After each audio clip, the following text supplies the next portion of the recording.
will not be talking about my butthole. You're welcome. Okay. So, this old lady, my grandmother, who I called Granny, once said to me, "Oh, honey, you're living the American dream." And at this point, she's over 100 years old, truly, and while she's really with it for her age, sometimes she'd repeat herself and ramble a little. So for clarification, I asked her, "What do you mean, Granny, the American dream?" And she repeats, "You're living the American dream. You're married to a doctor." It is the first time anyone has congratulated me for someone else's homework. But I am married to a doctor, specifically a hematologist, oncologist, and that's just a fancy way to say he cures cancer, quite literally. And I spent the majority of my career in tech, specifically advertising technology, affectionately known as ad tech. So while my husband worked to save the human race, I worked to sell more innovative ads and bring us all to hell. Yes, he has saved countless lives, but I got a real good deal on brand name paper towels. That's what I call balance. Honestly, I didn't really believe advertising was evil when I first started working in marketing because for me, it was actually my personal savior, like Jesus, but different. But similar to Christianity, it was all men at the top, ain't no Marys as far as the eye could see in ad tech.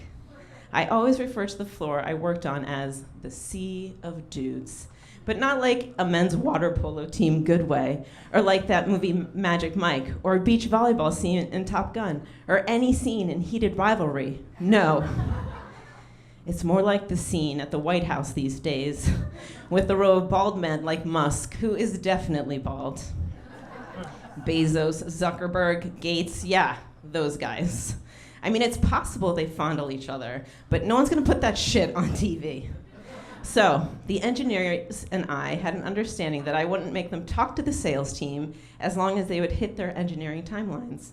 Ultimately, I was a woman in a bald man's lair, but working in ad tech saved me from a life spent on the road in management consulting. Traveling every week to the Midwest on Southwest. I was newly married and we wanted to have a family. But unlike the Virgin Mary, I could not get pregnant if I spent more time away from my husband than with him. Baby making is actually really hard, Mary. She's just a virgin. She wouldn't understand. Sorry, kids. Plus, we were in our 20s. The baby making was supposed to be the fun part of becoming parents. They're dying. But it does require scheduling and presence. They're okay. And while my husband may be a doctor and appear to work miracles with his cures for cancer, I couldn't just leave my uterus behind and like, get her done, dude. I'll be home on Thursday night. He's not that kind of miracle maker. So I did what any respectable 29-year-old trying to get pregnant while having to make all the money would do. I lowered my expectations for my career. Or did I lower my standards? Or did I give up on my dreams? I don't know. I had a friend of a friend who worked for a company called advertising.com.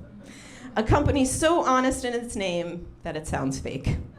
A company so on the cutting edge, it sounds like a toddler can do it. A company so literal that it sounds like a scam. But it was very real. I took a pay cut, and I got myself a nice job that was close to home, and it helped pay the way for my husband to cure cancer. And all I had to do was work in advertising.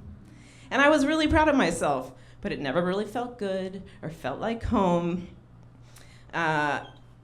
Uneasiness about my career in advertising did begin to grow, and it felt somewhat defensive about it, and it culminated at my brother's wedding.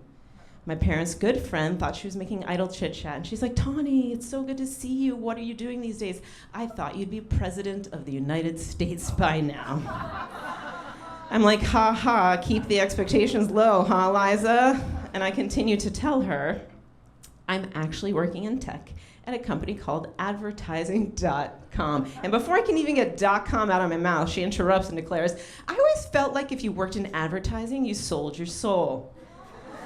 I know. I wanted to yell at her like a boss. "I'm actually finding the cure for cancer, Liza." But like those yellow minions, I think I just bumbled away and stumbled off. So I'm not a doctor. And mostly I felt like I had sold my soul, and that polluted my desire to go to work. It also did not help that anytime something went wrong in advertising, our deadlines were missed, the response from all the colleagues are like, you guys, we work in advertising. It's not life and death. It's not like we're trying to cure cancer. And maybe they weren't, but I was. And now I have 2 beautiful, gorgeous children, and I'm living the goddamn American dream. Thank you.